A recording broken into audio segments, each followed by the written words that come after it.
तो रदरफोर्ड के परमाणु मॉडल में हम लोगों ने पढ़ा क्या था कि भैया उन्होंने कहा था परमाणु क्या है, एक गोला है जिसका अधिकांश भाग क्या है, खोखला है, और उसके केंद्र में छोटे से स्थान में संपूर्ण धनावेश और लगभग संपूर्ण द्रव्यमान संकेंद्रित रहता है, जिसे उन्होंने क्या कहा था बेटा, नाभिक कह दिया था। कहा था ये आपका न्यूक्लियस होगा, यानी कि नाभिक होगा। बात समझ आ रही? फिर उन्होंने कहा था जो इलेक्ट्रॉन होता है बेटा, ये नाभिक के चारों ओर ऐसे विभिन्न कक्षाओं में गति करता रहता है। इलेक्ट्रॉन क्या होता है बेटा, नाभिक के चारों ओर जो 10⁻⁻10 मीटर की त्रिज्या का खोखला भाग बचता है, गोला बचता है, उसमें वो नाभिक इलेक्ट्रॉन क्या होता रहता है, नाभिक के चारों ओर ऐसे घूमता रहता है। बात समझ आ रही? इसीलिए इसको बेटा बोलते हैं ग्रहीय मॉडल। क्या बोलते हैं? रदरफोर्ड का ग्रहीय मॉडल। उन्होंने कहा कि जैसे सूर्य के चारों ओर प्लेनेट यानी कि ग्रह जो होते हैं चक्कर लगाते रहते हैं, उस प्रकार से चक्कर लगाता रहता है। क्लियर? इसे रदरफोर्ड का नाभिकीय मॉडल भी कहते हैं। बात समझ आ रही है? तो ये सारी चीज हम लोग पढ़ लिए थे। और इनको वृत्तीय पथ पर घूमने के लिए जो आवश्यक अभिकेंद्र बल होता है वो कहाँ से मिलता है? तो इलेक्ट्रॉन पर आवेश जो होता है और नाभिक पर जो आवेश होता है। क्लियर? तो इलेक्ट्रॉन पर ऋण आवेश और नाभिक पर धनावेश, इन दोनों के बीच लगने वाला जो आकर्षण बल होता है, स्थिर वैद्युत आकर्षण बल है ना, वहां से मिलता है। क्लियर? तो ये सारी चीजें हम लोग पढ़ लेते हैं। अगर कोई डाउट हो तो बताओ इसमें, आगे चलें। तो ये कौन सा मॉडल था बेटा? ये रदरफोर्ड मॉडल था। Rutherford model. आप चाहो तो इस फिगर को बना भी सकते हो। चलो आगे चलेंगे। अब ध्यान देना बेटा, रदरफोर्ड मॉडल में कुछ कमियां थी, उसका डिस्कशन हम लोग करेंगे यहाँ पर और नतीजे तक भी पहुंचेंगे। आप हेडिंग बनाएंगे रदरफोर्ड के परमाणु मॉडल की कमियां।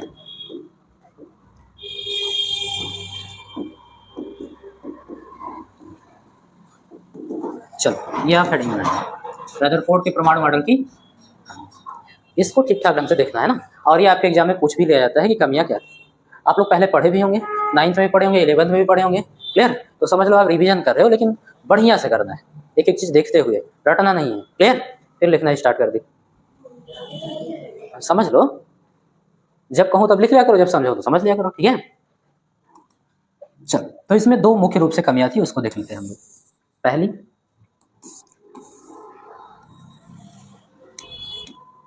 हेडिंग बनाएंगे इसमें रिगार्डिंग टू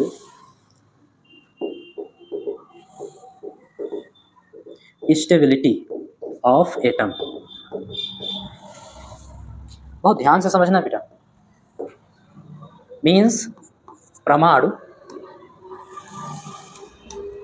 हिंदी में भी लिख लो, परमाणु के अस्थायित्व के संबंध में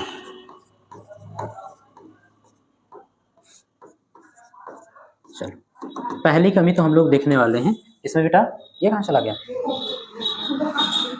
अच्छा, समझ गए।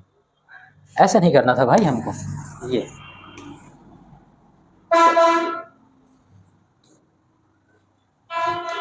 ध्यान देना बेटा, पहला कमी हम लोग देखने वाले हैं किसके संबंध में? परमाणु के अस्थायित्व के संबंध में, यानी उसके स्टेबिलिटी के संबंध में देखने वाले हैं। तो एक एक पॉइंट समझना आप लोग। सबसे पहले चीज इसमें बिंदुवार करके आपको समझा रहा हूं। पहले इलेक्ट्रॉन नाभिक के चारों ओर वृत्तीय पथ पर चक्कर लगा रहा था। अगर इलेक्ट्रॉन वृत्तीय पथ पर चक्कर लगा रहा है तो उसमें अभिकेंद्र त्वरण होगा। बात समझ में आ रही है ना? देखो हम लोग अभिकेंद्र त्वरण और एक स्पर्श रेखीय त्वरण होता था, दोनों पढ़ चुके थे, ध्यान से समझना। अगर कोई पिंड है जो वृत्ताकार पथ पर चक्कर लगा रहा है, बात समझ में आ रही है, तो उसमें दो दो त्वरण होता है। देखो एक तो त्वरण होता है स्पर्श रेखीय, यानी बेग के डायरेक्शन में। ठीक है? ये इसको AT बोलते हैं, टेंजेंशियल एक्सेलरेशन। और एक त्वरण होता है बेटा सेंट्रीपेटल, जिसकी डायरेक्शन होती है केंद्र की ओर, उसको AC बोलते हैं। बात समझ में आ रही है? दोनों का मतलब समझना आप। देखो ये त्वरण कहाँ से आता है बेटा? AC। ध्यान देना, सेंट्रीपेटल एक्सेलरेशन कहाँ से आता है? तो ये जब ये कण घूम रहा है वृत्तीय पथ पर, तो प्रत्येक बिंदु पर उसका बेग की डायरेक्शन बदलती जा रही होगी। बात समझ में आ रही है? देखो जैसे यहाँ पर होगा तो बेग की डायरेक्शन ये, यहाँ पर होगा तो बेग की डायरेक्शन ये, यहाँ पर होगा तो बेग की डायरेक्शन ये। क्लियर है ना? हाँ, तो ऐसे बेग की डायरेक्शन क्या होती जाएगी? बदलती जाएगी, भले ही क्या हो उसका परिमाण समान हो। दिशा बदल रहा है ना, तो बेग की दिशा बदलने पर हम लोग मान लेते हैं कि बेग में परिवर्तन हुआ। बेग में परिवर्तन 3 टाइप से हो सकता है। बेग सदिश राशि है तो हम लोग मानते हैं या तो बेग के परिमाण में परिवर्तन हो जाए, परिमाण का मतलब मात्रा में, तो हम लोग मानेंगे बेग में परिवर्तन हुआ, और बेग में परिवर्तन हुआ तो बेग परिवर्तन की दर को त्वरण कहते हैं, यानी त्वरण उत्पन्न होगा। दूसरी चीज, या तो वेग के दिशा में परिवर्तन हो जाए, उसको हम लोग मानते हैं वेग में परिवर्तन हुआ क्योंकि सदिश राशि है, दिशा बदलने से बात समझ में आ रही है, उसके रिजल्ट पे इफेक्ट पड़ेगा, तो हम लोग बोलेंगे कि वेग में परिवर्तन हुआ, और वेग में परिवर्तन हुआ तो त्वरण उत्पन्न, या फिर दोनों में परिवर्तन हुआ, यानी दिशा में भी परिवर्तन हुआ और परिमाण में भी परिवर्तन, तो माना जाएगा वेग में परिवर्तन। तो अगर दोनों में परिवर्तन हुआ है तो देखो दो त्वरण होगा। पहला, दिशा में परिवर्तन के कारण बेटा ये उत्पन्न होता है अभिकेंद्र त्वरण, बात समझ आ रही है, और परिमाण में परिवर्तन होने के कारण ये उत्पन्न होता है स्पर्श रेखीय त्वरण, बात समझ आ रही है। अगर परिमाण समान है, ये 10 मीटर पर सेकंड यहाँ भी, 10 मीटर पर सेकंड यहाँ भी, 10 मीटर पर सेकंड यहाँ भी, बात समझ आ रही है, तो ये वाला त्वरण हो जाएगा आपका 0, परिमाण में कोई परिवर्तन नहीं, क्योंकि ये D V by D T होता है। तो अगर v कांस्टेंट रहता है, बात समझ में आ रही है, v क्या होता है, कांस्टेंट रहता है, तो कांस्टेंट का अवकलन 0 होता है, यानी उसमें कोई परिवर्तन की दर नहीं, तो ये 0 हो जाएगा। लेकिन ये इसकी वैल्यू जो होती है बेटा AC equal to V square upon R, क्योंकि अभिकेंद्र बल हम लोग पढ़ते थे centripetal force is equal to द्रव्यमान गुणे त्वरण, तो त्वरण यहाँ अभिकेंद्र त्वरण होता था m, और AC की value V square by R, बात समझ में आ गई, तो अभिकेंद्र बल का फार्मूला होता था। तो त्वरण समझ में आ रहा है कैसे होगा। तो इलेक्ट्रॉन क्या कर रहा है भाई, इलेक्ट्रॉन भी तो ऐसे नाभिक के चारों ओर क्या कर रहा है, चक्कर लगा रहा है, क्लियर। अगर वो चक्कर लगा रहा है तो उसके वेग की डायरेक्शन प्रत्येक बिंदु पर बदल रही है ना, और अगर वेग की दिशा बदल रही है तो उसमें त्वरण होना चाहिए कि नहीं होना चाहिए, कौन सा त्वरण, अभिकेंद्र त्वरण। तो फटाफट ये पॉइंट हम लोग को समझ में आ गया, इसको लिख लेते हैं, ध्यान देना बेटा, लिखेंगे नाभिक के एक एक लाइन ऐसे लिखते चलेंगे, नाभिक के चारों ओर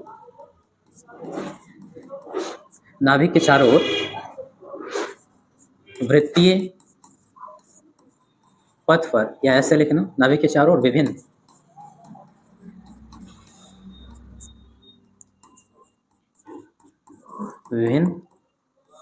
कक्षाओं में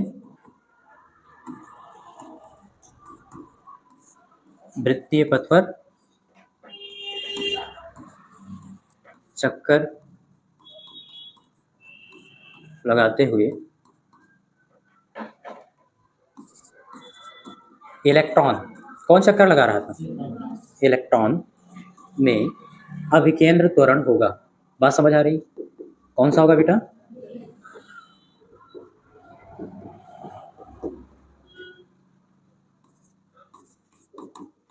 चलो इतनी बात समझ में आ गई, क्लियर। अब मैक्सवेल कहते हैं, या फिर बोल दो कि जो गतिक वैद्युतिकी है वो कहती है कि त्वरित आवेश विद्युत चुंबकीय तरंगों के रूप में ऊर्जा का उत्सर्जन करता है, पहले ही पढ़ चुके हैं भाई। इलेक्ट्रॉन क्या है, आवेशित कण है, और आप कह रहे हो उसमें त्वरण है, तो कुल मिलाकर इलेक्ट्रॉन क्या हो गया, त्वरित आवेश हो गया ना, क्लियर। तो यहाँ पर दूसरे पॉइंट में लिखेंगे, इसलिए हाँ ऐसे लिख लो, हाँ, इसलिए इलेक्ट्रॉन,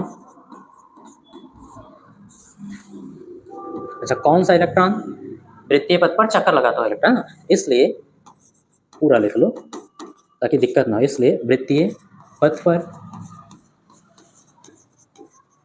चक्कर लगाता हुआ इलेक्ट्रॉन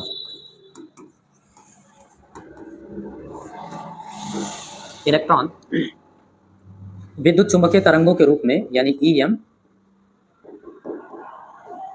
तरंगों के रूप में ऊर्जा उत्सर्जित करता है।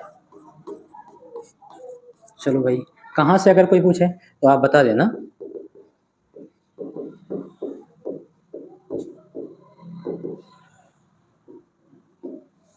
इलेक्ट्रोडायनामिक्स से, कहाँ से बेटा, यानी कि गतिक वैद्युतिकी से। गतिक वैद्युतिकी क्या कहता है, अगर कोई त्वरित आवेश है तो उससे ऊर्जा का उत्सर्जन होगा, लगातार ऊर्जा क्या होगी, निकलती रहेगी, किसके रूप में, विद्युत चुंबकीय तरंगों के रूप में। तो 2 पॉइंट हो गया भाई, इलेक्ट्रॉन क्या है, आवेशित कण है, और दूसरी चीज इसमें अभिकेंद्र त्वरण भी है, तो ये त्वरित आवेश हुआ, और अगर त्वरित आवेश हुआ तो विद्युत चुंबकीय तरंगों के रूप में ऊर्जा का उत्सर्जन लगातार करता है। ये बात भी समझ आ गई, कोई डाउट नहीं ना। तो अब तीसरा पॉइंट देखिए बेटा, आप लोग चाहो तो इसको इकट्ठा भी लिख सकते हो, बस मैं आपको याद कराने के लिए ऐसे लिखवा रहा हूँ, क्लियर। आप ध्यान देना, अगर इलेक्ट्रॉन लगातार विद्युत चुंबकीय तरंगों के रूप में ऊर्जा का उत्सर्जन करेगा तो उसके पथ की त्रिज्या घटती जाएगी, बात समझ आ रही है, पथ की त्रिज्या क्या होगी, और वो एक समय आएगा नाभिक में गिर जाएगा। तो आप लिख सकते हो फलस्वरूप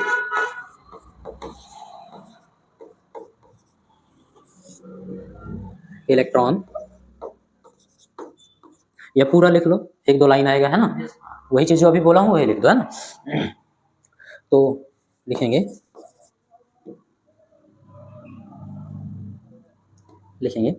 लगातार EM तरंगों के रूप में ऊर्जा उत्सर्जित करने से इलेक्ट्रॉन के वृत्तीय पथ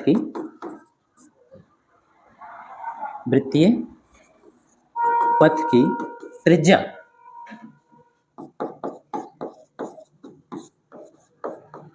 लगातार कम होती जाएगी। बात समझ आ रही है? लगातार लैंग्वेज समझ आ रहा है? लगातार विद्युत चुम्बकीय तरंगों के रूप में ऊर्जा उत्सर्जित करने से इलेक्ट्रॉन के वृत्तीय पथ की त्रिज्या लगातार कम होती है। भाई विद्युत चुम्बकीय तरंगे लगातार उत्सर्जित हो रही हैं, तो त्रिज्या भी क्या होगी? लगातार घटती जाएगी, कम होती जाएगी। अंततः इलेक्ट्रॉन नाभिक में गिर जाएगा। बात समझ आ रही? अगर इलेक्ट्रॉन नाभिक में गिर गया तो एटम का अस्तित्व ही समाप्त हो गया। भाई आप बता रहे हो कि नाभिक के चारों इलेक्ट्रॉन चक्कर लगा रहा है, और लगभग ऐसे इलेक्ट्रॉन सारे क्या होंगे? ऊर्जा का उत्सर्जन करते रहेंगे और वो लगातार नाभिक में गिरते जाएंगे। और अगर इलेक्ट्रॉन नाभिक में गिर गया तो परमाणु का अस्तित्व खत्म, परमाणु खत्म। अब परमाणुओं से ही मिलकर प्रत्येक पदार्थ बना है। इसका मतलब पढ़ाते पढ़ाते अभी ये मार्कर गायब हो जाएगा। बात समझ में आ रही है? हम लोग भी तो परमाणु से ही बने हैं, हम लोग भी गायब हो जाएंगे, आप लोग भी गायब हो जाओगे, है ना? नहीं, आप लोग नहीं गायब हो जाओगे, आप लोग तो देखने के लिए रहोगे ना। तो ऐसे बोर्ड भी गायब हो जाएगा, सब गायब हो जाएगा, तो आप लोग भी गायब हो जाना, चलो बाद में पढ़ेंगे। लेकिन ऐसा हुआ नहीं हुआ ना?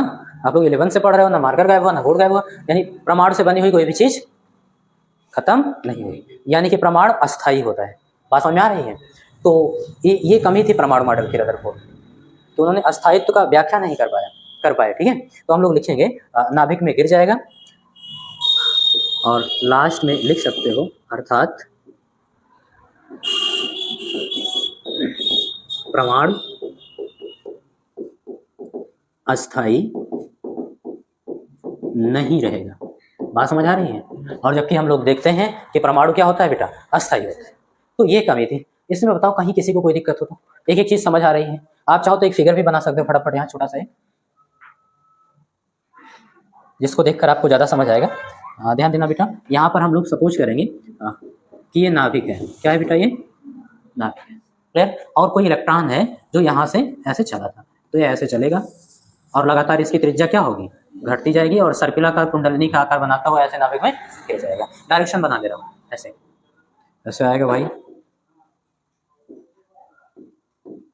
बात समझ में आ रही है? ऐसे इसमें गिर जाएगा। अब बताओ बेटा, ये समझ आया कमी? कोई डाउट इसमें? नहीं।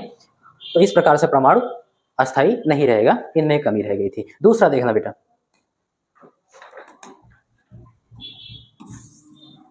एक एक चीज बढ़िया समझते चलना।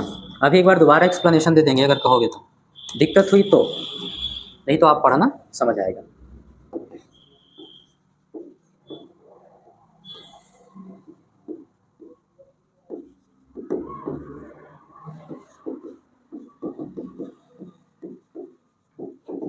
Explanation of line spectrum.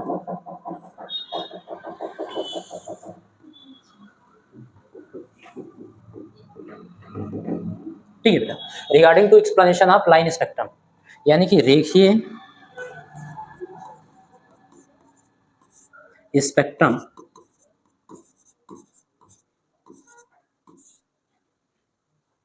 की व्याख्या के संबंध में। बात समझ आ रही? देखो यहाँ पर भी एक कमी रह गई थी इसको भी समझ लेते हैं, फिर दोनों को एक साथ समझाएंगे तो ज़्यादा समझ आएगा। क्लियर? देखो बेटा, पहले आपको बता दूं क्या था इसका। अच्छा, स्पेक्ट्रम से किसी को कोई दिक्कत तो नहीं है? स्पेक्ट्रम तो समझ आ रहा है, या तो तरंगदैर्घ्य या तो आवृत्ति के हिसाब से हम उसको सजाएंगे, बात समझ में आ रही है, उसी को स्पेक्ट्रम बोल देंगे। और इस चैप्टर में हमको परमाणु से जो स्पेक्ट्रम हो रहा है, अवशोषण या उत्सर्जन, दोनों पढ़ना है, तो बढ़िया से आगे पढ़ेंगे। क्लियर? अवशोषण का मतलब जब तरंगों को अवशोषित कर रहा होगा। क्लियर? उत्सर्जन का मतलब जब उत्सर्जित कर रहा होगा, तो उत्सर्जित कर रहा होगा। उत्सर्जन में क्या होता है बेटा? उत्सर्जन स्पेक्ट्रम में वही हम लोग को देखना है। यहाँ पर काली पृष्ठभूमि पर रेखाएं प्राप्त होती, चमकीली रेखाएं प्राप्त होती, और उन सभी रेखाओं का आवृत्ति होता है। बात समझ में आ रही है? आवृत्ति या तरंगदैर्घ्य बोल दो, सबका अलग अलग होता है। क्लियर? तो उसी के अनुसार वो सजा के रखता है, उसी को बोलते हैं स्पेक्ट्रम, उत्सर्जन स्पेक्ट्रम। क्लियर? तो उसी की बात कर रहे हैं हम लोग को। असल में प्रैक्टिकली मिल रहा था रेखीय उत्सर्जन, रेखीय स्पेक्ट्रम। क्या मिल रहा था बेटा? क्लियर? और उन सभी का रेखाओं का क्या था? कुछ आवृत्ति था। काली पृष्ठभूमि पर, जैसे काला पृष्ठभूमि है, इसी तरह से चमकीली लाइन मिल रही थी, उन्हीं को बोलते थे। और उन सभी लाइन का मतलब होता था, क्योंकि सभी रेखाओं का क्या होता था? अपनी एक आवृत्ति होती थी, और वो आवृत्ति लगातार नहीं होती थी, कुछ निश्चित होती थी। बात समझ में आ रही है? तो ऐसे रेखाएं मिलती थी, तो इसको क्या बोलेंगे? रेखीय स्पेक्ट्रम। क्या बोलेंगे? लेकिन इनके अकॉर्डिंग अभी देखना सतत स्पेक्ट्रम मिलेगा। सतत का मतलब लगातार, लगातार आवृत्ति वाली। समझ आ रही बात? तो स्पेसिफिक शब्द अगर समझ में आएगा तो अभी व्याख्या भी समझ में आएगी। समझ गए ना? सतत का मतलब लगातार आवृत्ति वाली रेखाएं ऐसे मिल जाए, कोई इसमें ऐसे वो ना रहे गैप, तो उसको बोलेंगे सतत स्पेक्ट्रम। और रेखीय का मतलब कुछ कुछ आवृत्ति वाले मिले, कुछ विशेष आवृत्ति वाली ही रेखाएं मिले, ऐसा नहीं कि लगातार मिलेंगे, तो इसको क्या बोला जाएगा? रेखीय। समझ तो आ रहा है ना? आप चलो इसका व्याख्या कर लेते हैं, देख लेते हैं कि कौन सी कमियां थी और कैसे। सबसे पहले चीज, एक एक बिंदु में इसको भी लिखेंगे ऐसे। पहला पॉइंट देखना बेटा, जो इलेक्ट्रॉन नाभिक के चारों ओर चक्कर लगा रहा था, उसकी वृत्तीय पथ की त्रिज्या घटती जा रही थी। अगर वृत्तीय पथ की त्रिज्या घट रही है तो वृत्ताकार पथ छोटा होता जा रहा है ना? बात समझ में आ रही है? तो उसकी जो घूर्णन आवृत्ति है वो भी बदलती जाएगी, और चूंकि त्रिज्या लगातार घट रही थी इसलिए आवृत्ति लगातार बदलती जाएगी। तो यहां पर आप लिखेंगे नाभिक, एक एक लाइन आप देखते चलना तभी याद हो पाएगा। नाभिक के चारों ओर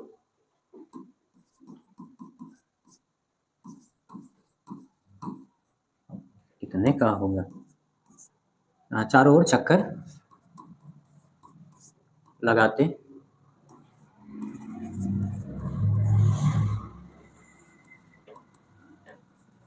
हुए इलेक्ट्रॉन के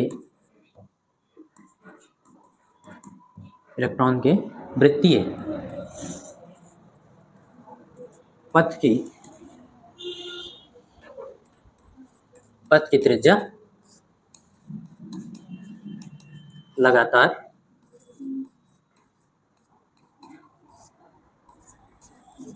घटती जाती है। बात समझ आ रही? बताओ यहाँ पे ऐसे ले लेना, चूंकि नाभिक के चारों ओर चक्कर लगाते हुए इलेक्ट्रॉन के वृत्तीय पथ की त्रिज्या लगातार घटती जाती है। और अगर ऐसा हो रहा है, ध्यान से समझना, अगर ऐसा हो रहा है इसलिए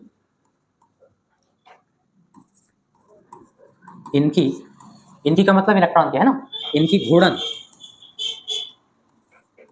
घूर्णन आवृत्ति भी लगातार बदलती जाएगी।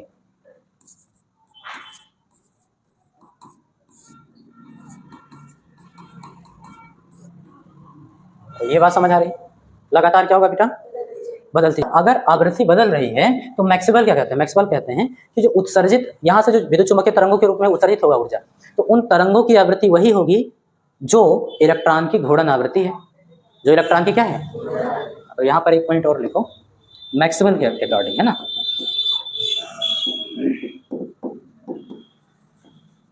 मैक्सवेल के अनुसार उत्सर्जित, ध्यान देना बेटा, उत्सर्जित ईएम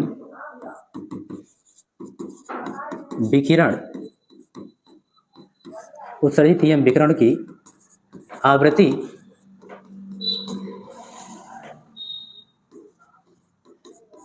वही होगी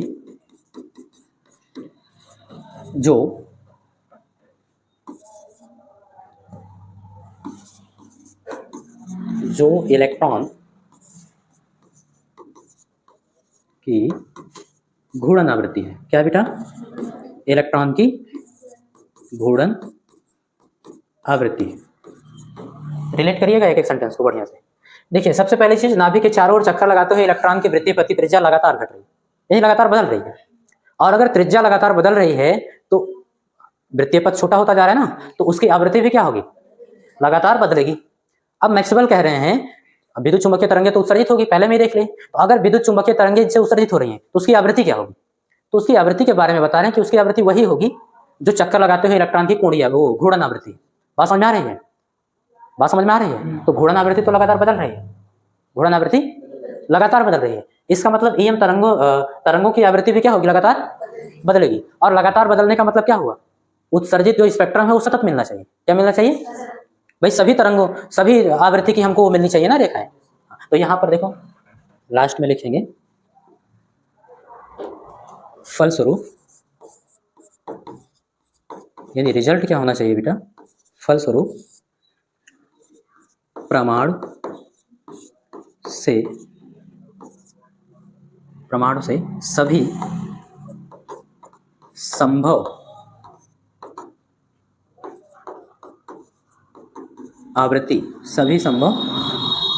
आवृत्ति की ईएम तरंगें उत्सर्जित होनी चाहिए। बताओ बेटा, सभी संभव तरंग आवृत्ति की ईएम तरंगें या ईएम विकिरण उत्सर्जित होनी चाहिए। इसके इस सेंटेंस का दूसरे रूप में आप ऐसे लिख सकते हो, अर्थात उत्सर्जित, ऐसे लिखेंगे, अर्थात परमाणु से उत्सर्जित विकिरण का स्पेक्ट्रम क्या होना चाहिए बेटा? सतत होना चाहिए। क्या होना चाहिए?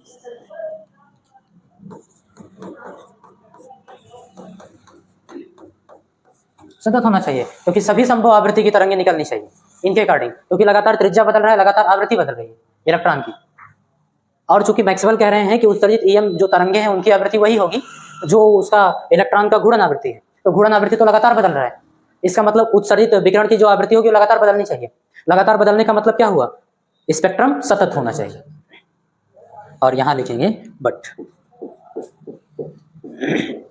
परंतु प्रयोग में, देखो प्रयोग में क्या मिला? तो परंतु प्रयोग में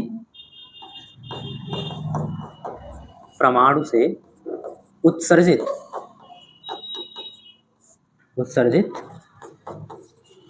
विकिरण का स्पेक्ट्रम रेखीय था। क्या था बेटा? तो क्यों रेखीय था इसकी व्याख्या भी नहीं कर पाए। बताओ, एक एक बात समझ में आई कि नहीं? क्लियर है? कोई डाउट?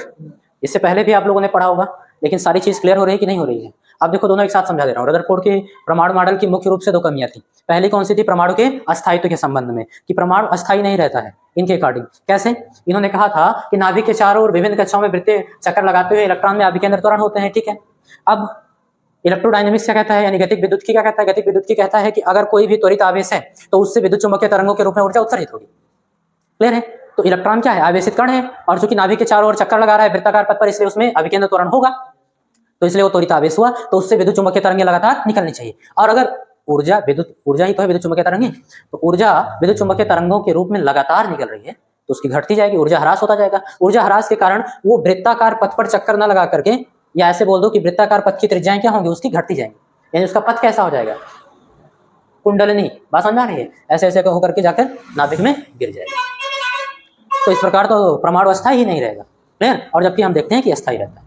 तो एक तो ये कमी हो गई। दूसरी कमी क्या थी बेटा? तो जो रेखीय स्पेक्ट्रम उत्सर्जित हो रहा था परमाणु से, उसकी व्याख्या नहीं कर पाए, क्योंकि इनके अकॉर्डिंग क्या था बेटा कि नाभिक के चारों ओर चक्कर लगाते हुए इलेक्ट्रॉन के वृत्तीय पथ की त्रिज्या लगातार घटती जाएगी।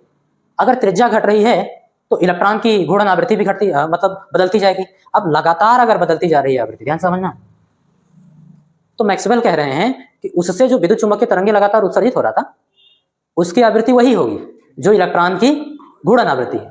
इसका मतलब विद्युत चुम्बकीय तरंगें जो उत्सर्जित हो रही हैं उनकी भी आवृत्ति लगातार बदलती जाएगी, और लगातार बदलती जा रही है तो हम लोग को सतत स्पेक्ट्रम मिलना चाहिए था, लेकिन हम लोग को कुछ विशेष आवृत्तियों वाला ही रेखाएं प्राप्त होती हैं, सभी आवृत्तियों की रेखाएं प्राप्त नहीं होती। तो इसका मतलब स्पेक्ट्रम कैसा होता है, रेखीय होता है। तो ये था। अब हम लोग बात कर लेंगे नील्स बोर का प्रमाण मॉडल के बारे में। बात समझ आ रही है? हाँ, देखो आप इसके बाद हेडिंग बनाएंगे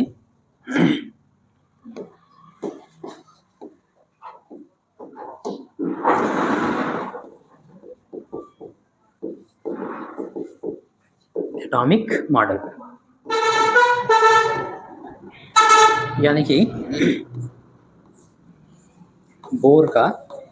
देखो बेटा, कहीं कहीं ये लिखा रहेगा आपको बोहर या कहीं कहीं बोर, तो बात एक ही, ठीक है। तो बोर का परमाणु मॉडल इन्होंने कब दिया था बेटा? जरूरी तो नहीं है लेकिन लिख लो 1913 में। रदरफोर्ड का परमाणु मॉडल कब आया था बेटा? 1911 में। हाँ, दिमाग आप लोगों का उड़ रहा है थोड़ा थोड़ा। देखो 1913, बात समझ में आ रही? तो 2 साल बाद, कितने साल बाद बेटा? 2 साल बाद।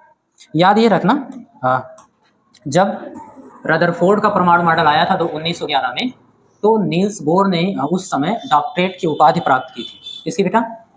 डॉक्टरेट की उपाधि प्राप्त की थी। और फिर 1913 में ये रदरफोर्ड के ही लैब में, जो कि इंग्लैंड में था, मैनचेस्टर में, रिसर्च कर रहे थे। और रिसर्च करना भी बनता है। पहली चीज तो ये है, भले ही ये कमियां थी रदरफोर्ड के परमाणु मॉडल में, भले ही ये कमियां हम लोग को देखने को मिली, लेकिन उनका जो परमाणु मॉडल था बेटा, वो किस पर आधारित था? प्रयोग पर आधारित। बात समझा रही? और कोई चीज अगर प्रैक्टिकली आधारित है तो उसको आप डिनाई नहीं कर सकते कि ये गलत है, यानी उसकी वैधता को अस्वीकार नहीं कर सकते। यानी इनका मॉडल सही तो था, बस कुछ कमियां थी, उसको दूर करनी थी। क्लियर? तो उसी पर रिसर्च कर रहे थे, इनकी कमियों को दूर कर रहे थे। तो इन्हीं के लेबोरेटरी में काम कर रहे थे नील्स बोर, और उनके मॉडल पे स्टडी कर रहे थे सुधार करने। क्लियर? तो उन्होंने सुधार कैसे किया, उसको दूर कैसे किया, ध्यान से समझना। नील्स बोर ने देखो वहां पर कमी कैसे निकाली गई। मैक्सवेल ने अपना क्लासिक फिजिक्स लगाया, क्लासिकी फिजिक्स जो था उनका, चिरसम्मत जिसको बोलते हैं या परंपरागत बोलते हैं, बात समझ में आ रही है? वो वाला फिजिक्स लगा के कहा कि ये सारी चीजें गलत है, क्योंकि जो त्वरित आवेश होता है विद्युत चुम्बकीय तरंगें उत्सर्जित करता है, अस्थायी नहीं रहेगा, यही सारी चीजें थी। ठीक है, अब देखो यहाँ पर ये क्या करता है बेटा, तो यहाँ पर ये क्वांटम थियरी लगाता है, किसका? मैक्स प्लांक का। ठीक है ना? तो मैक्स प्लांक के क्वांटम थियरी के आधार पर रदरफोर्ड की कमियों को दूर करते हैं, और उसको दूर करने के लिए कुल मिलाकर 3 अपग्रहितियां देते हैं। कितनी? 3, जिसको परिकल्पना या अपग्रहित या पास्टुलेट बोलते हैं। तो उसको लिख लेते हैं फटाफट एक लाइन में। देखो, नील्स बोर ने, ध्यान देना बेटा, नील्स बोर ने रदरफोर्ड परमाणु मॉडल की कमियों को मैक्स प्लांक के क्वांटम सिद्धांत से दूर किया। किससे बेटा? किससे दूर किया इन्होंने? मैक्स प्लांक के क्वांटम सिद्धांत से दूर किया। क्लियर? और इसके लिए उन्होंने नई 3 परिकल्पनाएं की। देखो, इसके लिए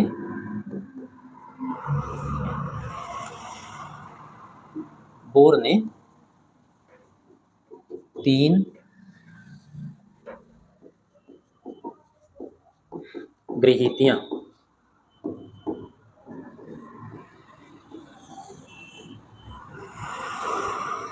अब गृहीतियों को क्या बोलते हैं बेटा, वो भी लिख लो, पोस्टुलेट्स। ठीक है,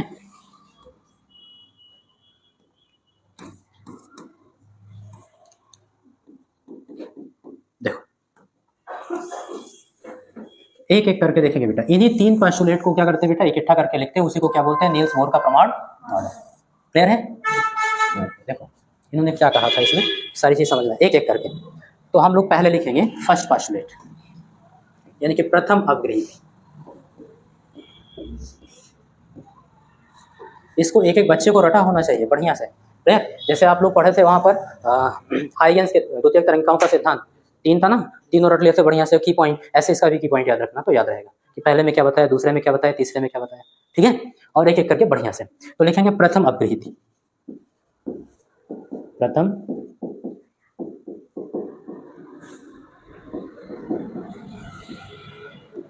देखो पहले में क्या कहा उन्होंने, कहा जैसे रदरफोर्ड ने कहा था कि इलेक्ट्रॉन नाभिक के चारों ओर विभिन्न कक्षाओं में चक्कर लगा रहा है, ऐसा नहीं है। इलेक्ट्रॉन नाभिक के चारों ओर केवल कुछ निश्चित त्रिज्याओं के वृत्ताकार कक्षाओं में ही चक्कर लगा रहा है। बात समझ में आ रही है? कोई डाउट? ऐसे लिखेंगे यहाँ पर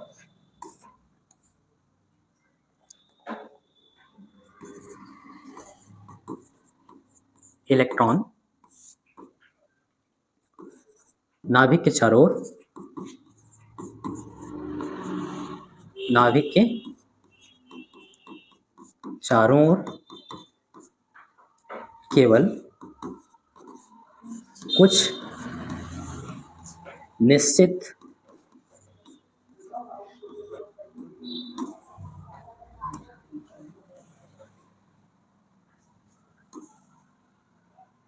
ठीक है बेटा, केवल कुछ निश्चित त्रिज्या के वृत्ताकार कक्षाओं में, यानी ना इलेक्ट्रॉन नाभिक के चारों ओर केवल कुछ निश्चित त्रिज्या के वृत्ताकार कक्षाओं में ही चक्कर लगाता है।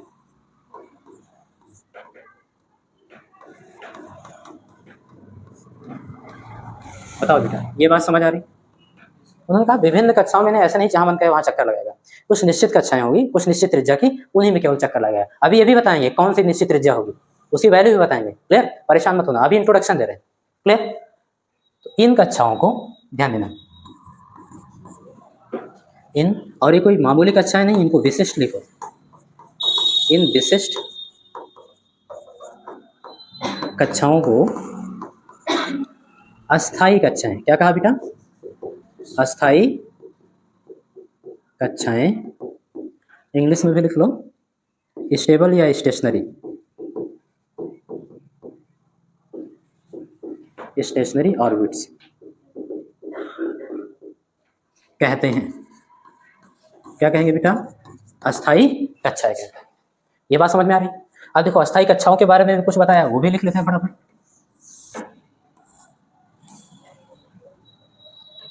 देखो पहली चीज, अस्थाई कक्षाओं में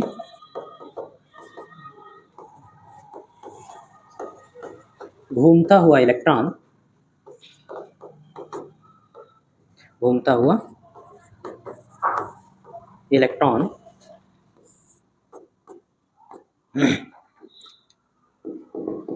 ईएम तरंगों के रूप में, या डायरेक्ट लिखो ऊर्जा, क्या लिखो बेटा? अस्थाई कक्षाओं में घूमता हुआ इलेक्ट्रॉन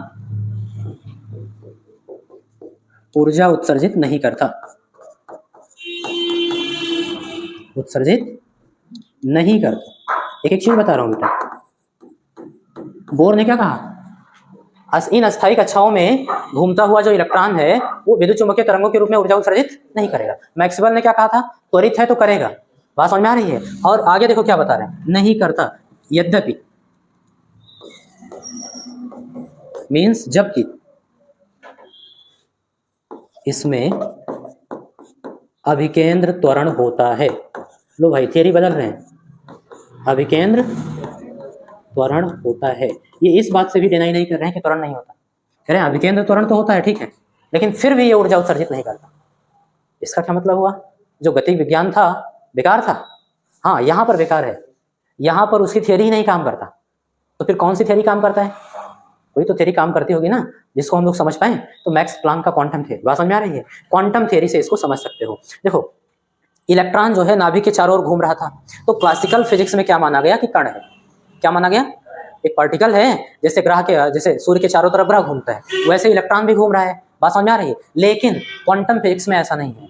क्वांटम फिजिक्स में देखो इलेक्ट्रॉन को, जो आपका इलेक्ट्रॉन है, इसको हम लोग क्या मानेंगे? तो इसको हम लोग कण भी और तरंग भी। क्या बेटा? अरे द्रव्य तरंगे याद करो, याद आ रहा है ना डी ब्रॉगली का, क्या कहा था उन्होंने? कोई भी कण अगर गतिशील है तो उससे बाद एक तरंग होगी जिनको द्रव्य तरंगे कहेंगे। क्लियर? तो इस क्वांटम फिजिक्स के अकॉर्डिंग जो इलेक्ट्रॉन होता है वो कण की तरह चक्कर नहीं लगा रहे नाभिक के चारों ओर, वो बोलते हैं कि तरंग उत्पन्न कर रहा है, उसको बोलते हैं स्टेशनरी वेव। क्या बोलते हैं बेटा? Stationary wave. अगर स्टेशनरी वेव है तो उससे ऊर्जा उत्सर्जित नहीं होगी, वो कांस्टेंट रहेगा। बात समझ आ रही है? और इसके बारे में आप लोग बृहद रूप से आगे पढ़ोगे, श्रोडिंगर वेव इक्वेशन वगैरह, वहां पर और अच्छे से समझ पाओगे। क्लियर? इतनी बात तो समझ में आ गई। हाँ, बस जो फैक्ट दिया है हमारे सिलेबस में उसको पढ़ लो। क्यों था थोड़ा बहुत आपको बता दिए कि यहाँ पर जो चिरसम्मत फिजिक्स था आपका वो काम नहीं करता। कौन सा काम करता है? Quantum physics. कौन सा बेटा? तो क्वांटम फिजिक्स से इसको समझा जा सकता है कि त्वरण होते हुए भी ऊर्जा का उत्सर्जन क्यों नहीं करता। क्लियर? तो ये चीज हो गया, क्योंकि उसको कण और तरंग दोनों के रूप में माना जाएगा। वहां पर वो स्टेशनरी वेव बनाता है, वो चक्कर लगाता हुआ नहीं माना जाता कि त्वरित कण है। क्लियर? और वो उसकी एनर्जी क्या होती है? फिक्स होती है, कांस्टेंट होती है। क्लियर? तो कांस्टेंट होती है इसीलिए लॉस नहीं होता। बात समझ में आ रही? तो यहाँ पर एक चीज और लिख सकते हो, अस्थायी कक्षाओं में घूमता हुआ इलेक्ट्रॉन ऊर्जा उत्सर्जित नहीं करता, यद्यपि इसमें अभिकिरण त्वरण होता है। तो जब ऊर्जा उत्सर्जित ही नहीं करता, अर्थात अस्थायी कक्षाओं में इलेक्ट्रॉन की ऊर्जा नियत होती है। बात समझ में आ रही है? तो यहां पर लिख लेना, अर्थात अस्थायी कक्षाओं में इलेक्ट्रॉन की ऊर्जा क्या होती है बेटा? निश्चित होती है। क्या होती है? यानी फिक्स होती है।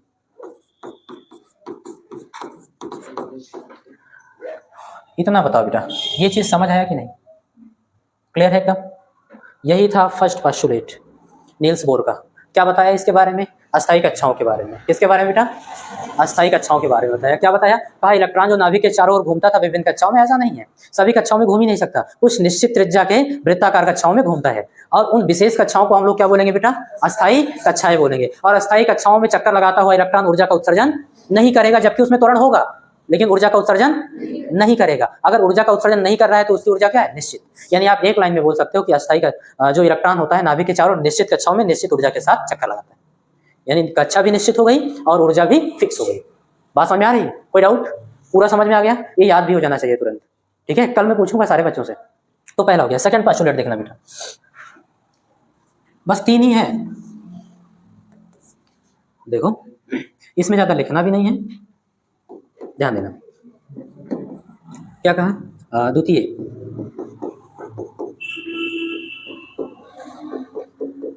अभिगृहित, इसी को बेटा परिकल्पना भी बोलते हैं। बात समझ आ रही है? तो कहीं वो लिखा होगा उसका मतलब ही यही। चलो भाई द्वितीय अभिगृहित देख लेते हैं कि क्या था, क्या कहा था। चल लिखेंगे, ध्यान देना। देखो कह रहे हैं कि इलेक्ट्रॉन सभी कक्षाओं में चक्कर नहीं लगा सकता, केवल उन्हीं कक्षाओं में लगा सकता है। उन्हीं कक्षाओं का मतलब अस्थायी कक्षा। भाई अस्थायी कक्षा में तो लगा रहा था, तो आप दूसरी भाषा में ऐसे ही बोल सकते हो कि अस्थायी कक्षाएं वह कक्षाएं होती हैं जिनमें इलेक्ट्रॉन का कोणीय संवेग h/2 का पूर्ण गुणज होता है। h/2 का पूर्ण गुणज होता है। एस क्या था? Planck constant. एस क्या था? Planck universal constant. आप कहोगे तो जबरदस्ती वाली बात हो गई, क्यों h/2 का पूर्ण गुणज होगा, उसी में क्यों घूमेगा? बात समझ में आ रही है? तो लगभग 10 साल के बाद, यानी कि 1923 में, कब बेटा? डी ब्रॉगली आएंगे और जो इन्होंने कहा था ये कि h/2 का पूर्ण गुणज होगा, उसका ये क्या करेंगे? स्पष्टीकरण देंगे कि इसलिए उन्होंने कहा था, और सही होगा। क्लियर? और 1922 में याद रखिएगा ये भी, हालांकि जीके जीएस का हो जाएगा आपका, 1922 में इनके नील्स बोर को नोबेल पुरस्कार दिया गया था इसी के लिए। बात समझ में आ रही है? क्लियर? 1923 में इन्होंने परमाणु मॉडल दिया, और क्यों दिया गया? जो आधुनिक यानी कि भौतिकी है उसी की आधारशिला थी, नींव थी ये परमाणु मॉडल, है ना। कुछ हद तक क्या, बहुत ज्यादा हद तक इन्होंने संशोधित कर दिया था, उसके बाद भी संशोधन हुआ इसमें भी, लेकिन जो आधुनिक भौतिकी था उसका ये बोल सकते हो कि न्यू था। इसीलिए इनको 1922 में पुरस्कार दिया जाता है। कौन सा? नोबेल पुरस्कार भौतिकी का। और उसके बाद में 1923 में डी ब्रॉगली आते हैं और इसका स्पष्टीकरण देते हैं कि h/2 का ही पूर्ण गुणज होना चाहिए। इसको भी हम लोग पढ़ेंगे, हमारे सिलेबस में है। ठीक है, ओके। वैसे यूपी एमएसपी पे तो लिखा नहीं है, लेकिन पढ़ना है क्योंकि बोर्ड एग्जाम में पूछा गया है। ठीक है, देखो द्वितीय अभिगृहित क्या कहा उन्होंने? कहा अस्थायी कक्षाएं वह कक्षाएं होती हैं जिसमें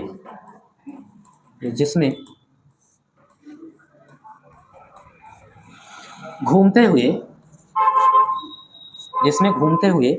इलेक्ट्रॉन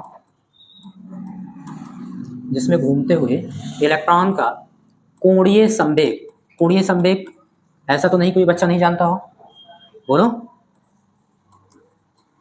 कोणीय संवेग क्या लिखा गया? अस्थायी कक्षाएं होती है जिनमें घूमते हुए इलेक्ट्रॉन का कोणीय संवेग h/2 का पूर्ण गुणज हो। इलेक्ट्रॉन का कोणीय संवेग h/2 का पूर्ण गुणज हो। याद रखना, यहां से ऑप्शनल क्वेश्चन भी बनता है और आया भी है, ठीक है ना।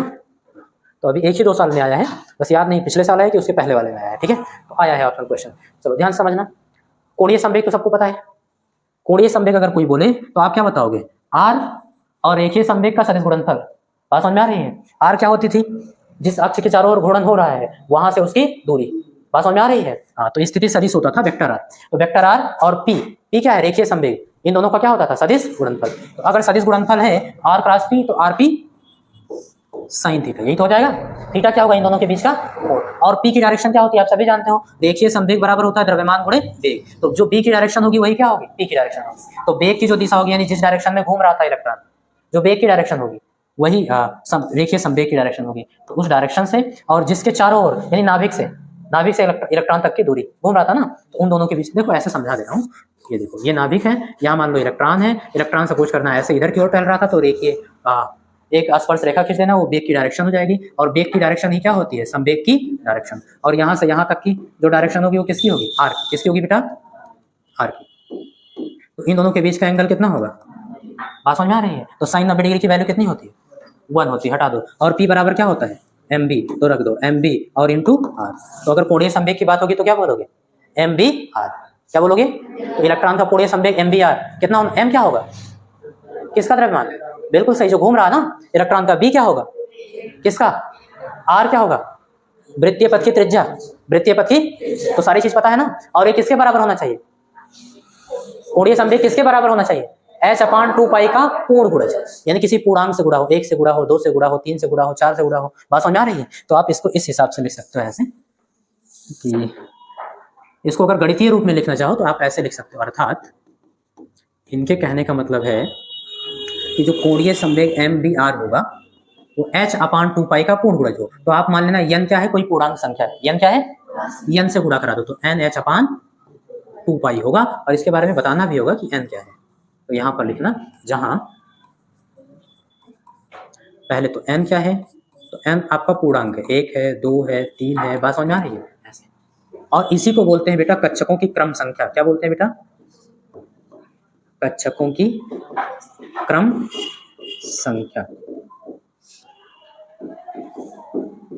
या फिर बेटा इसी को बोलते हैं मुख्य क्वांटम संख्या। क्या बोलते हैं?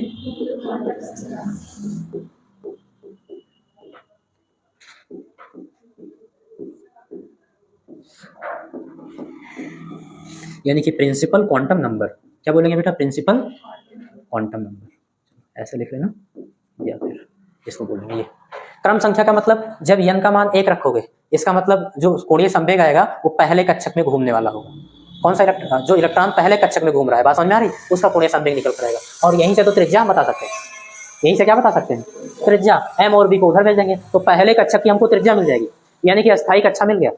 बात समझ में आ रही? पहली अस्थायी कक्षा, दूसरी अस्थायी कक्षा। जब दूसरी अस्थायी कक्षा निकालनी होगी तो यहाँ n का मान 2 रखेंगे। क्या रखेंगे? 2 रखेंगे। और यहाँ से r की वैल्यू निकाल लेंगे। बात समझ में आ रही? तो वहां से द्वितीय अस्थायी कक्षा की हमको वैल्यू मिल जाएगी। आगे हम लोग डेरिवेशन भी करेंगे इसी पर। फिर अब इसमें देख लो, n तो पता चल गया, पूर्णांक 1 2 3 4 ऐसा होगा। और h क्या है? बिल्कुल सही, प्लैंक्स कांस्टेंट। ये बात समझ आ रही है? इसकी वैल्यू बताओ बेटा। हाँ, लगभग 63 भी लिख सकते हो ना। और इंटू 10⁻⁴ जूल सेकेंड। बताओ कोई डाउट? अब देखो, इस समीकरण को कुछ बोलते हैं, है ना। याद रखना, रेखीय संवेग को तो P से लिखते हो, कोणीय संवेग को यल से लिखा जाता है या फिर J से लिखा जाता है। बात समझ में आ रही है। तो हम लोग यहाँ पर क्या लिख देंगे, यल। क्या लिख देंगे बेटा, ताकि पता चले यल क्या है, कोणीय। क्लियर है। यहाँ यल भी बता देना क्या है, एंगुलर मोमेंटम, यानी कि कोणीय। एक कुछ चीज इसमें जो दिक्कत दे रहा हो बताओ। और इस समीकरण को ध्यान रखना, इस समीकरण को बोलते हैं बोर्स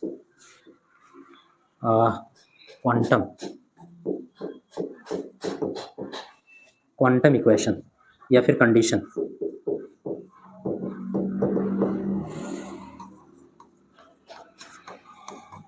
बात समझ आई बेटा।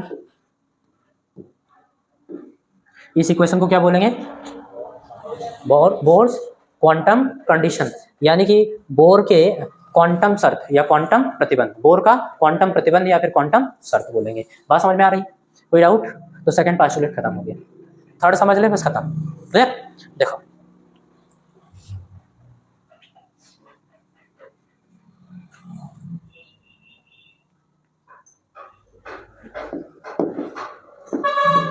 तृतीय अभिगृही,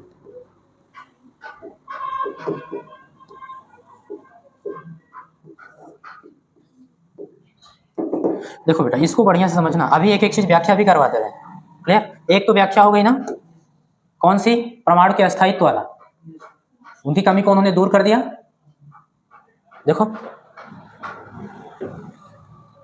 यही तो दूर कर दिया, कहा इलेक्ट्रॉन ऊर्जा उत्सर्जित नहीं करता, और जब इलेक्ट्रॉन ऊर्जा उत्सर्जित ही नहीं करेगा, बात समझ में आ रही है, तो नाभिक में क्यों गिरेगा, और नाभिक में नहीं गिरेगा तो परमाणु क्या रहेगा, अस्थायी रहेगा। तो व्याख्या हो गई। तो कहा ठीक है कोई बात नहीं, इनका ये सही था, बस आप लोग फर्जी में है ना निकाल रहे थे कमी। सेकंड वाला देखो, सेकंड वाला जो था उसको थर्ड में, किसमें बेटा, थर्ड जो आप गृहीत है उसमें व्याख्या करेंगे। थर्ड वाले में आप दो चीज समझ लो पहले। क्लियर। उत्तेजन अवस्था क्या होती है, यानी उत्सर्जित और अवशोषण। ठीक है, उत्सर्जन और अवशोषण समझ लो, यानी कह सकते हो इलेक्ट्रॉन का संक्रमण। क्या समझना हम लोग को, इलेक्ट्रॉन का संक्रमण। देखो इसी इतने में समझा दे रहे हैं। संक्रमण का मतलब समझ आ रहा है, इलेक्ट्रॉन का एक कक्षक से दूसरे कक्षक में जाना, क्या कहलाएगा, संक्रमण। बात समझ में आ रही है। और वो डायरेक्ट भी जा सकता है और बहुत सारा संक्रमण करता हुआ भी जा सकता है। क्लियर। एक एक चीज समझना, थोड़ा सा समझाऊंगा, हालांकि इसके बारे में आप पहले से जानते होंगे जो बच्चे पढ़े होंगे।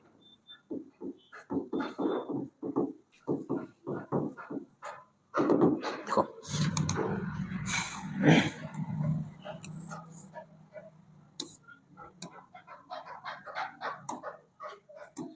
ये एक ऐसे नाभिक बना लो,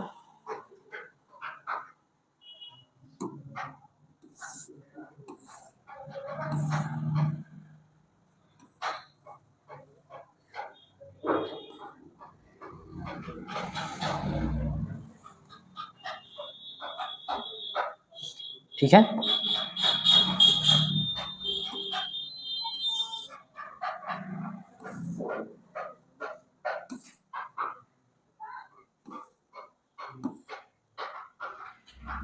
यार ऐसे तो बहुत बड़ा हो जाएगा फिर।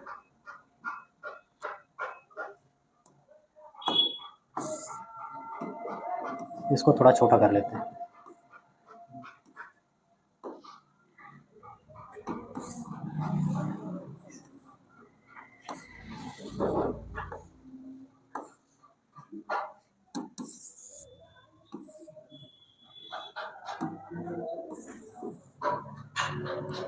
एक एक चीज समझना बेटा, एक फिगर यहाँ बना लो, दूसरा यहाँ बना लो। देखो ध्यान देना, यहाँ पर हम देख ले रहे हैं अवशोषण,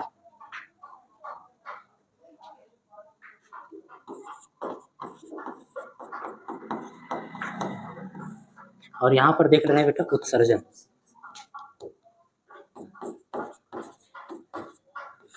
देखो बहुत ध्यान से समझना, जो इलेक्ट्रॉन की एनर्जी होती अभी हम लोगों ने पढ़ा कि प्रत्येक कक्षा में निश्चित होगी, फिक्स होगी। बात समझ में आ रही है, एकदम फिक्स होगी। तो यहाँ पर ध्यान देना, मान लो इस कक्षक में इलेक्ट्रॉन ऐसे टहल रहे हैं, ये ऐसे इस कक्षक में भी टहल रहे होंगे। बात समझ में आ रही है? बहुत ज़्यादा नहीं बना रहा हूँ ताकि समझ में आए। क्लियर? पहले में तो 2 होगा, पहले से पता है, और भी हो सकते हैं उसमें। ठीक, आप ध्यान देना। अब अगर इसको बाहर से एनर्जी दी जाएगी, इलेक्ट्रॉन, प्रत्येक इलेक्ट्रॉन जो अपने अपने कक्षक में घूम रहा है घूमता रहेगा, डिस्टर्ब नहीं करेगा। क्लियर? कभी भी एक कक्षक से दूसरे कक्षक में जा ही नहीं सकता क्योंकि एनर्जी फिक्स है। अगर हम इसकी एनर्जी की बात करें तो मान लेना इस कक्षक की एनर्जी है E1, कितना है बेटा? और इसकी एनर्जी की बात करें तो इस कक्षक में मान लेना एनर्जी जो है वो E2 है, कितना है बेटा? ऐसे मान सकते हो, EI और EF यानी इनिशियल और फाइनल मान सकते हो, जो मन के आप मान लो, बस एक समझा रहा हूँ। और ये क्या होगी? फिक्स होगी, निश्चित ऊर्जा के साथ चक्कर कर रहा है। इसका मतलब ये है कि इस कक्षक में केवल वही इलेक्ट्रॉन घूम सकते हैं जिनकी ऊर्जा क्या हो? E1, कितना हो बेटा? और इस कक्षक में वही इलेक्ट्रॉन घूम सकते हैं जिनकी ऊर्जा क्या हो? E2। बात क्लियर है? अच्छा, तो अगर ये इलेक्ट्रॉन उसमें जाना चाहता है तो जाहिर सी बात है इसको बोलते हैं बेटा निचली कक्षा या नीची कक्षा। बात समझ में आ रही है? और उसको बोलते हैं ऊंची कक्षा। तो ऊंची कक्षाओं की ऊर्जा ज्यादा होगी और निचली कक्षाओं की ऊर्जा कम होगी, यानी E1 कम है और E2 ज्यादा है। बात समझ में आ रही है? तो यहाँ पर क्या है बेटा? E1 कम है और E2 क्या है? क्लियर है? तो उसमें जाने के लिए यानी कम ऊर्जा इसके पास है, उसमें तभी जा सकता है जब ज्यादा ऊर्जा हो। तो ज्यादा ऊर्जा कहाँ से आएगा? इसको बाहर से ऊर्जा मिले। क्या हो बेटा? इसको कहीं बाहर से ऐसे ऊर्जा मिले। बात समझ में आ रही है? और जब बाहर से उसको ऊर्जा मिल जाएगी तो इसके पास ऊर्जा ज्यादा होगी, और ज्यादा ऊर्जा पा करके ये क्या करेगा? इसमें कितनी एनर्जी थी? E2, ये ऐसे दूसरे वाले कक्षक में यानी अपने से ऊपरी वाले कक्षक में जाएगा। इसको क्या बोलेंगे बेटा? ऊंची कक्षक। और इसको क्या बोलेंगे बेटा? हाँ, नीची। ये बात समझ में आ रही? तो इलेक्ट्रॉन का एक कक्षक से दूसरे कक्षक में जाना क्या कहलाता है? संक्रमण। क्या कहलाता? तो इलेक्ट्रॉन का संक्रमण हो रहा है और इस प्रक्रिया को बोलते हैं, इस अवस्था को बोलते हैं एक्साइटेड स्टेट, यानी कि उत्तेजन अवस्था। क्या बोलेंगे बेटा?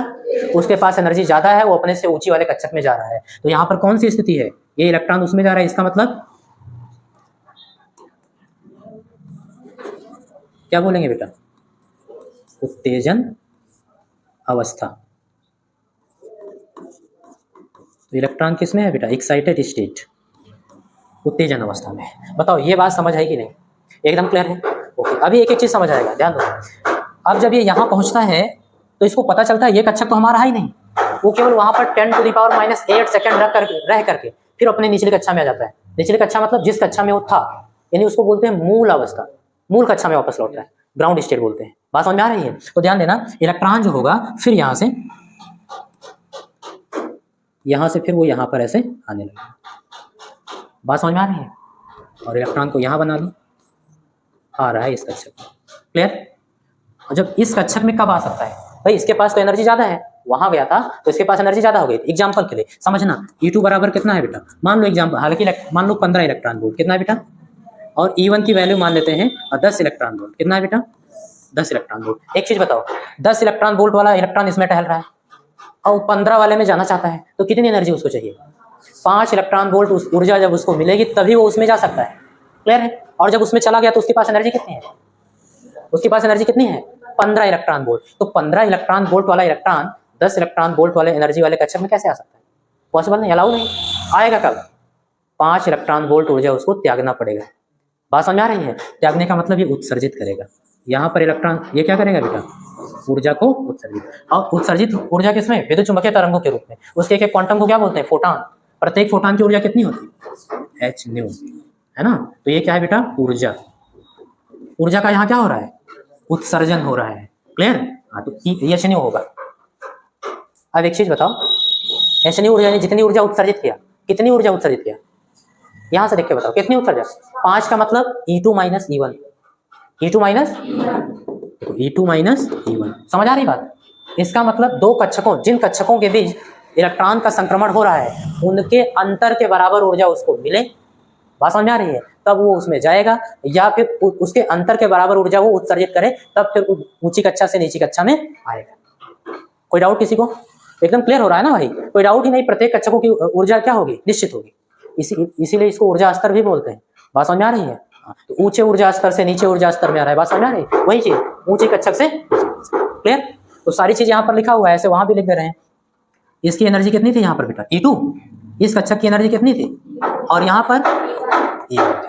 बात समझ में आ रही है? उसमें से इसमें आ रही है, और जो ऊर्जा उत्सर्जित हो रही है बता कितना रहे हो, hν। सिंपल सी बात है, इनका अंतर करोगे उसी के बराबर ऊर्जा उत्सर्जित होनी चाहिए। इस अवस्था को क्या बोलते हैं बेटा, इस अवस्था को क्या बोलते हैं,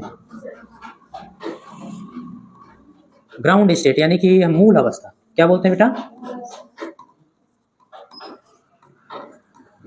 ये एक संक्रमण में भी हो सकता है, नहीं डायरेक्ट आ सकता है, कई संक्रमण के बाद भी हो सकता है। क्लियर। हाँ, और कितने समय बाद ये वापस लौटा, तो 10⁻⁻8 सेकेंड, कितना बेटा, हाँ कहाँ पे लिख दें, चलो यही लिख देते हैं ऐसे, 10⁻⁻8 सेकेंड के बाद वापस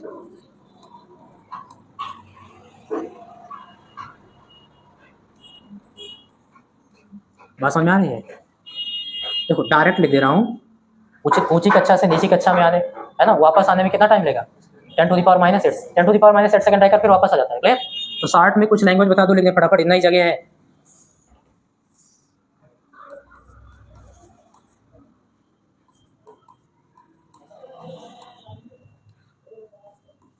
रहकर वापस लौटता है। बात समझ में आ रही है। आप लोग और अच्छे से भी चाहो तो लिख सकते हो, कोई मतलब नहीं। बताओ ये चीज समझ में आ गई कि नहीं, हाँ नहीं, बात समझ में आ रही है। उसका मूल यही है कक्षक, तो फिर वापस आएगा और कितने सेकंड बाद, 10⁻⁸ सेकंड बाद। क्लियर है, वो फिर वापस अपनी कक्षक में लौट आता है। क्लियर। और लौटेगा कब, जब एनर्जी को क्या करेगा, उत्सर्जित करेगा। और कितनी एनर्जी को उत्सर्जित करेगा, भाई इसमें जितनी एनर्जी है उतनी एनर्जी उसके पास होनी चाहिए, तो इसका मतलब इन दोनों के अंतर के बराबर ऊर्जा उत्सर्जित कर देगा। अब इससे अच्छा एग्जांपल क्या दें बताओ, भाई उसमें जाने के लिए 5 इलेक्ट्रॉन वोल्ट और चाहिए तभी जा सकता है, क्योंकि वहां 15 है, और इसमें फिर वापस आने के लिए 5 इलेक्ट्रॉन वोल्ट उसको उत्सर्जित करना होगा, तभी वो इसमें आ सकता है, और 5 इलेक्ट्रॉन वोल्ट है क्या, तो आप बताओगे इन दोनों का अंतर 5 इलेक्ट्रॉन वोल्ट। क्लियर है, वही चीज यहाँ समझाने वाले हैं। ठीक है, देखो अब इसको थोड़ा छोटा करके यहाँ पर लिख दे रहे हैं, ऐसे आप लोग बॉक्स बना के यहाँ पर लिख लीजिएगा। ठीक है, यहाँ पर देखो बेटा, तृतीय अपघृत में देखो, तृतीय अपघृत में आप बताओगे,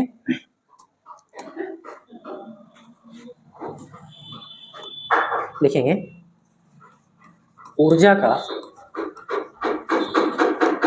उत्सर्जन केवल तभी होता है, देखो भैया वहां पर क्या था बेटा, वहां पर क्या था, ऊर्जा का उत्सर्जन लगातार हो रहा था उस थ्योरी के अकॉर्डिंग। बात समझ में आ रही है। और यहां पर समझना, ऊर्जा का उत्सर्जन केवल तभी होगा, इसका मतलब हमेशा नहीं होता है। कब होगा, तभी होता है जब कोई इलेक्ट्रॉन किसी, बहुत ध्यान से समझना, किसी निश्चित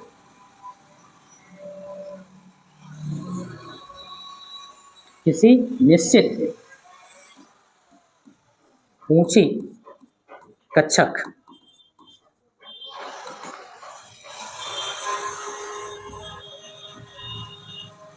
का ऊर्जा स्तर मान लेते हैं, कितना है बेटा, E2 कितना है, यही लिख भी दे रहे हैं। ठीक है, तो याद रखना, ऊर्जा का उत्सर्जन केवल तभी होता है जब कोई इलेक्ट्रॉन किसी निश्चित ऊंची कक्षक E2 से नीची कक्षक, जिसकी एनर्जी लेवल कितना है बेटा, ऊर्जा स्तर कितना हम लोग मान लें, E1 में आता है, यानी इलेक्ट्रॉन का संक्रमण होता है। बात समझ में आ रही है। वो ऊंची कक्षक E2 से, ऊंची कक्षक से नीची कक्षक E1 में आता है, तभी देखो विद्युत चुंबकीय तरंगों के रूप में ऊर्जा का उत्सर्जन होगा, क्योंकि उसको क्या करनी है, अपनी ऊर्जा प्राप्त करनी है। जितनी इस कक्षक में होती है तो वहां कम होती है, तो क्या करेगा, उत्सर्जित करेगा। बात समझ में आ रही है। और हम सभी जानते हैं ऐसा होगा तो एक फोटॉन उत्सर्जित होगा। क्या उत्सर्जित होगा बेटा, एक फोटॉन उत्सर्जित होगा, और प्रत्येक फोटॉन की ऊर्जा क्या होती है, hν होती है। क्लियर है। तो hν ऊर्जा किसके बराबर होनी चाहिए, उन कक्षकों के ऊर्जा के अंतर के बराबर होनी चाहिए। तो डायरेक्ट लिख दे रहा हूं। क्लियर, निजी कक्षक में आता है, माना, ध्यान देना बेटा, ऐसे लिख लो डायरेक्ट, यदि उत्सर्जित विकिरण की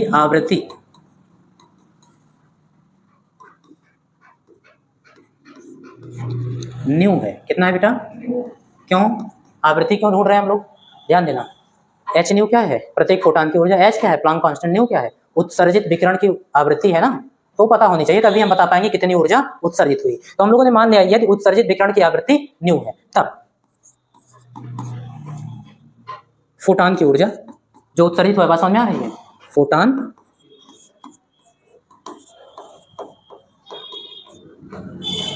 एच न्यू, यही तो होगा। एच न्यू बराबर ऊर्जा स्तरों के अंतर के बराबर होगी। ठीक है, तो आप क्या लिखोगे? E2 माइनस E1, और यहां से हम आवृत्ति निकाल लेंगे। न्यू क्या निकालेंगे? इसलिए न्यू बराबर E2 माइनस E1 और अपान, अच्छा H, न्यू तो रहेगा ही। और इसमें सारी चीजें आप जानते हो। E2 क्या है बेटा? ऊंची कक्षक की ऊर्जा, ऊंची कक्षक में इलेक्ट्रॉनों की ऊर्जा। E1 क्या है? नीची कक्षक में इलेक्ट्रॉनों की ऊर्जा। H क्या है? Planck constant. और न्यू क्या है?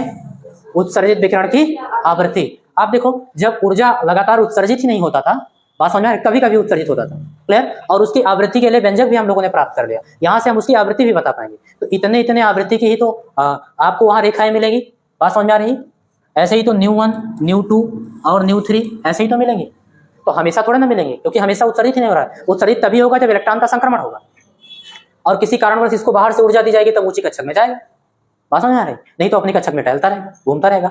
और वो आप जब ऊंची कक्षक में जाएगा तो 10⁸ सेकंड बाद फिर वापस अपनी कक्षक में आएगा। आ तभी सकता है जब ऊर्जा का उत्सर्जन करेगा, क्लियर। और उस ऊर्जा उत्सर्जन की वैल्यू कितनी होगी? दोनों कक्षकों के ऊर्जा अंतरों के बराबर, ऊर्जा अंतर के बराबर हो गई। यहाँ से न्यू की वैल्यू निकाले, तो यहाँ से हमको वो जो स्पेक्ट्रम मिल रही थी ना, रेखीय स्पेक्ट्रम, रेखाएं मिल रही थी एक एक, क्लियर, उसकी आवृत्ति हम लोग को मिल जाएगी। और यहाँ से उन्होंने उसकी व्याख्या कर दी कि भैया आप सही कह रहे हो, लेकिन वहां पर आप गलत थे कि लगातार जो है ऊर्जा उत्सर्जित होता है। लगातार ऊर्जा उत्सर्जित नहीं होगा, कभी कभी होगा, और ये तभी होता है जब बाहर से ऊर्जा आप दोगे, किसी कारणवश उसको बाहर से एनर्जी मिलेगी, तब वो अपने से ऊंची कक्षक में जाएगा और वहां से भी। पूरी कहानी समझा दिया हो ना? हाँ, इस प्रतिबंध को देखो क्या बोलते हैं बेटा, इसे